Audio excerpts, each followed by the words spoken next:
बात सेना के शौर्य की हो या मॉडर्न वेपन्स की, भारत एक महाशक्ति बनकर उभर चुका है और इसकी एक शानदार झलक हमने आज कर्तव्य पथ पर भी देखी। सैन्य बलों के परेड ने तो सबका दिल जीता।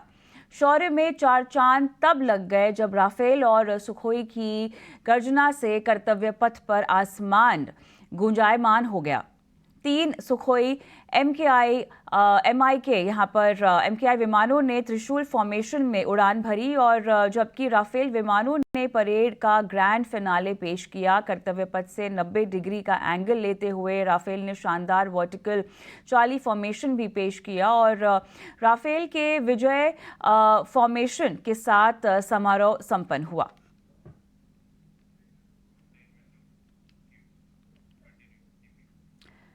तो गणतंत्र दिवस के मौके पर तीनों सेनाओं ने अपने शौर्य का प्रदर्शन भी किया। कर्तव्य पथ पर परेड में एंटी टैंक मिसाइल सिस्टम यहाँ पर जो है वो दिखाया गया और इसके साथ साथ गार्ड रेजिमेंट के इन्फेंट्री कॉम्बैट व्हीकल BMP 2 और 2K vehicle mounted infantry mortar system वाले और टेरेन व्हीकल पिनाका मिसाइल भी गणतंत्र परेड में शामिल हुए। परेड में Pinaka missile, Swathi radar system, Sarvatra mobile bridging system, drone jammer system, मध्यम दूरी की जमीन से हवा में मार करने वाली मिसाइल, अभर के लॉन्चर और साथ ही मल्टी फंक्शन रडार और एडवांस लाइट हेलीकॉप्टर्स का प्रदर्शन भी किया गया।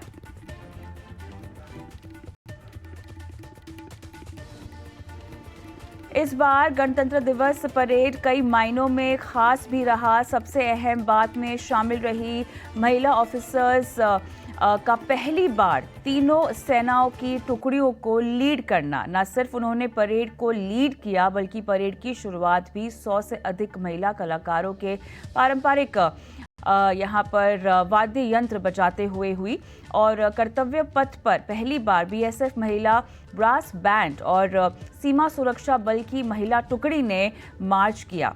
सशस्त्र बल चिकित्सा सेवा की महिला टुकड़ी ने भी मार्च किया। परेड में कई राज्यों और मंत्रालयों की ओर से निकाली गई झांकी आकर्षण का केंद्र भी रही। चुनाव आयोग की झांकी ने भी सबका ध्यान खींचा। इस साल लोकसभा चुनाव होने हैं, ऐसे में आयोग की भूमिका काफी अहम हो जाती है।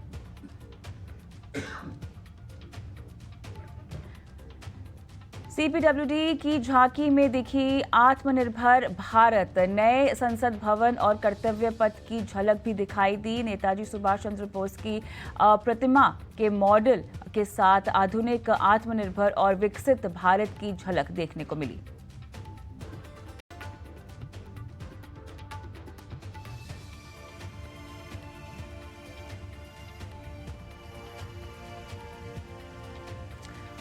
और यहाँ पर चंद्रयान की सफलता को लेकर भी झांकी जो है वो दिखाई गई और अपने आप में ये अनोखा अंदाज जहाँ पर भारत अपनी सफलता दुनिया को दिखाता हुआ और ये पहली बार है जब हमने इस तरह की सफलता की गाथा को इस बड़े मंच पर, किसी भी इस तरह के बड़े मंच पर देखा हो।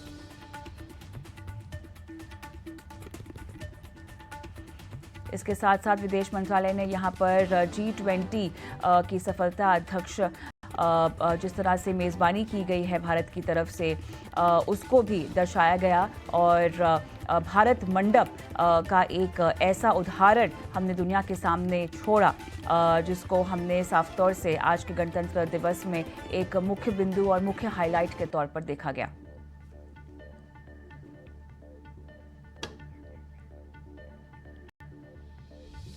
चलिए, इसके अलावा यहाँ पर तमाम तरह की झांकियाँ दिखाई गई हैं जहाँ पर हमने अलग अलग राज्यों और उनकी खूबसूरती और भारत किस तरह से विविधता के बावजूद भी एक संपूर्ण देश है, कैसे आत्मनिर्भर है और कैसे बदलता और नया भारत सामने आ रहा है, इसकी झलकियाँ हमने तमाम राज्यों की झांकियों में भी देखी।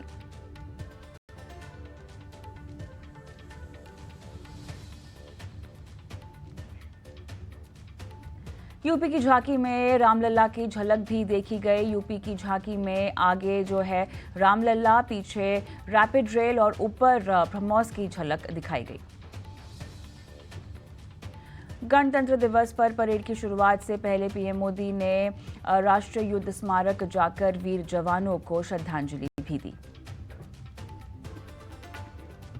75वें गणतंत्र दिवस के मौके पर राज्यों और केंद्र शासित प्रदेशों में भी कई समारोह का आयोजन किया गया। महाराष्ट्र, पश्चिम बंगाल, यूपी, बिहार, राजस्थान, तेलंगाना, तमिलनाडु में झंडा फहराया गया।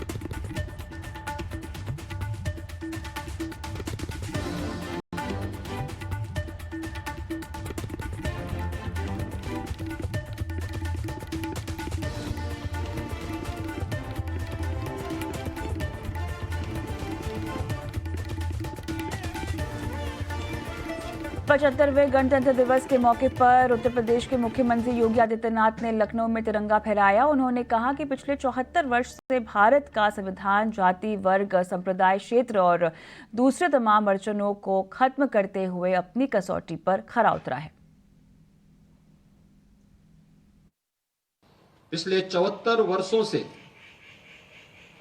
यह भारत के अंदर जाति, मत, संप्रदाय, क्षेत्र या अन्य तमाम अवरोधों को पूरी तरह समाप्त करते हुए अपनी कसौटी पर खरा उतरा है। ये भारत के संविधान की ही महानता है कि दुनिया के अंदर आधुनिक लोकतंत्र के रूप में अपने आप को स्थापित करने वाले तमाम वे देश जो अपने को आज की व्यवस्था के अनुसार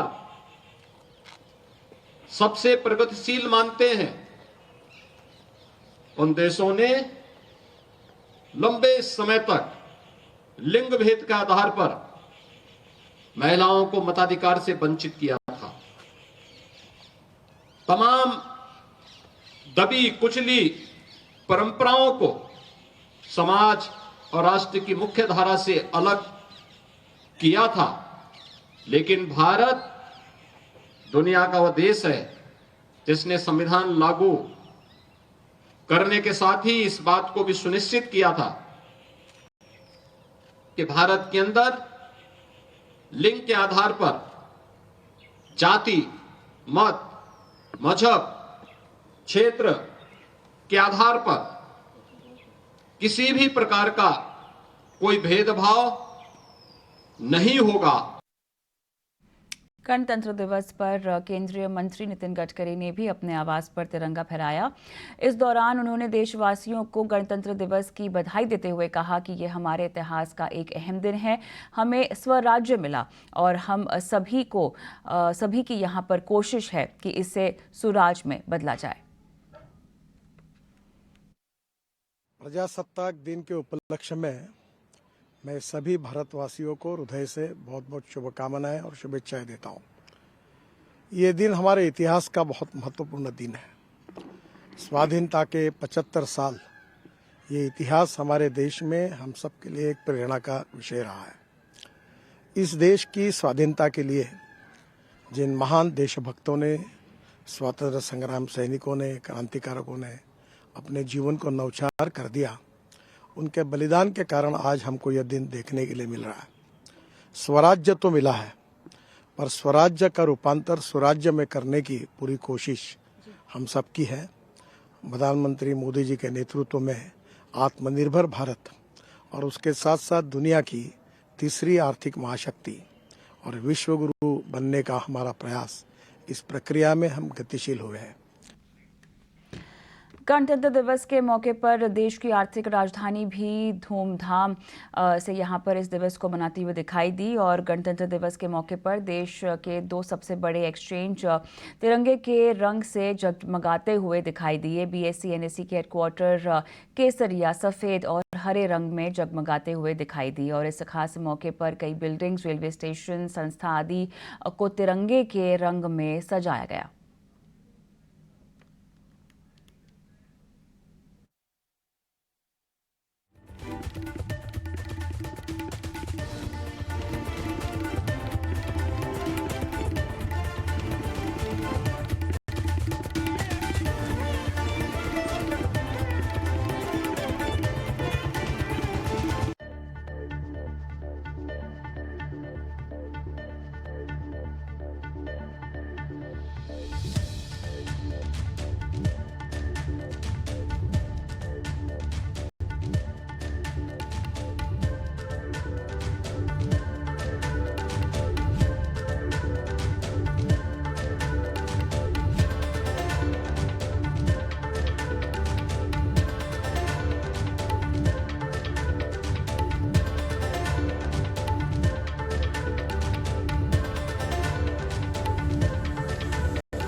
गणतंत्र के रंग भी देखने को मिले। प्रसिद्ध ज्योतिर्लिंग महाकालेश्वर मंदिर में आज 75वें गणतंत्र दिवस के मौके पर शिवलिंग को तिरंगे से सजाया गया। श्रद्धालुओं में भी इस सजावट को देखकर काफी उत्साह दिखाई दिया। महाकाल मंदिर में धार्मिक के साथ साथ राष्ट्रीय पर्व को भी धूमधाम के साथ मनाया जाता है।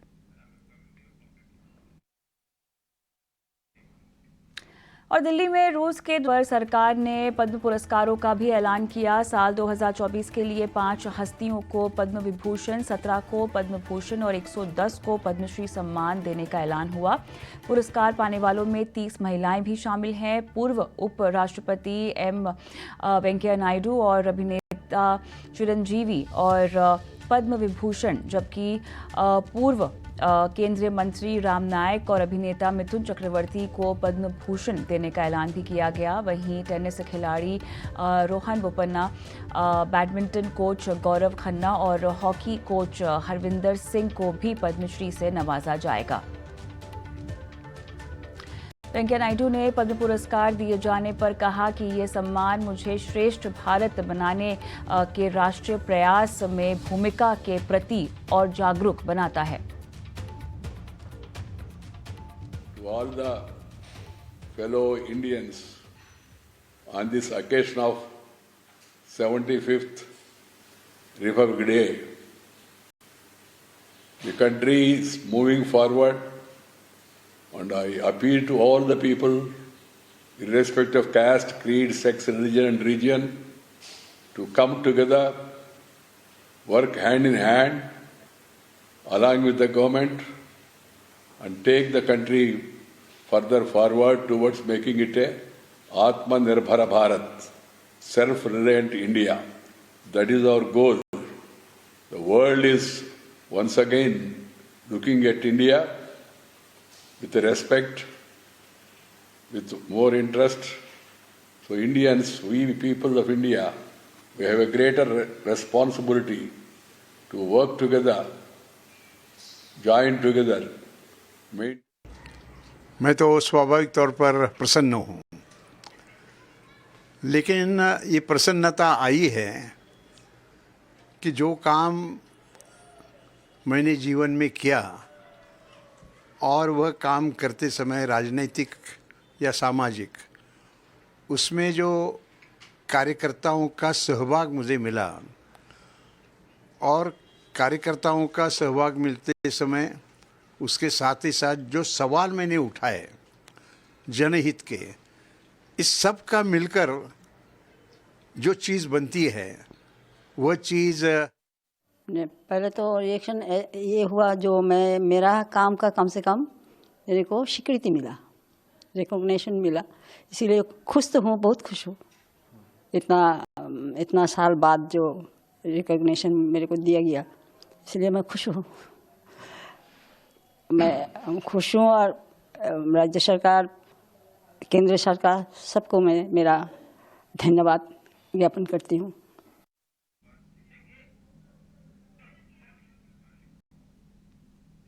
चलिए हम आगे बढ़ते हैं और दूसरी अहम खबरों की ओर हम रुख करते हैं, जहां इस वर्ष के वर्ल्ड इकोनॉमिक फोरम में कर्नाटक बड़ी साझेदारियां बनाने में कामयाब हुआ, जिससे टेक्नोलॉजी और इनोवेशन में ग्लोबल लीडर के रूप में राज्य की स्थिति मजबूत हुई है। वर्ल्ड इकोनॉमिक फोरम में कर्नाटक ने माइक्रोसॉफ्ट, हिताची, यहाँ पर एवनवेब, HP एंटरप्राइजेज और दुनिया भर की दूसरी दिग्गज कंपनियों के साथ 23,000 करोड़ से ज़्यादा के MOUs पर हस्ताक्षर किए और इस करार से रोजगार के नए अवसर पैदा करने और मैन्युफैक्चरिंग, स्वास्थ्य सेवा, गतिशीलता, वित्त और नवीकरणीय ऊर्जा जैसे क्षेत्रों में आर्थिक विकास को बढ़ावा देने में मदद मिलेगी।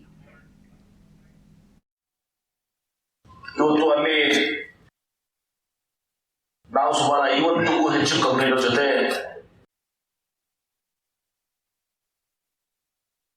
ಚರ್ಚೆಗಳು ಮಾಡಿ ಅವ್ರಿಗೆ ನಾವು ನಮ್ಮ ರಾಜ್ಯದಲ್ಲಿ ಹೂಡಿಕೆ ಮಾಡಲಿಕ್ಕೆ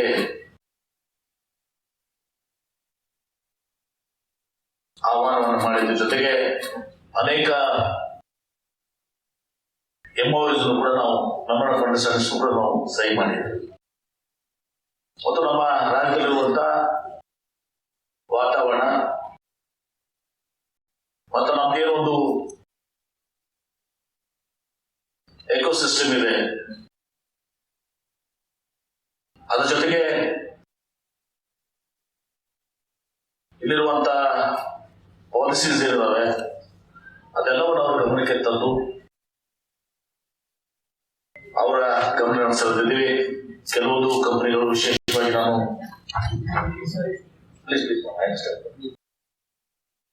ನಮ್ಮ IG, BG ಸೆಕ್ರೆಟರಿ ಏಕ್ಬುಕ್ ಅವರು ಕೂಡ ಅವರು ಕೂಡ ಇವರು ಡೆಲ್ಲಿ ನಿಯೋಗದಲ್ಲಿದ್ದರು. ಅಲ್ಲಿ ನಾವು Nestle, Hewlett Packard, HP, SCL, ಓಲೋದು,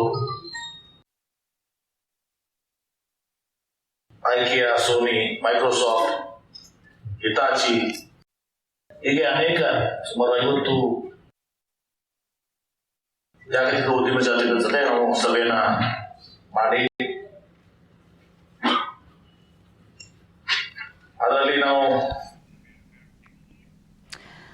Bharat के सबसे प्रतिष्ठित film award Hyundai film fair award साल 2024 अपने 69वें एडिशन के साथ गुजरात की राजधानी गांधीनगर में अपनी चमक बिखेरने के लिए तैयार है। इसी पर देखिए ये खास रिपोर्ट।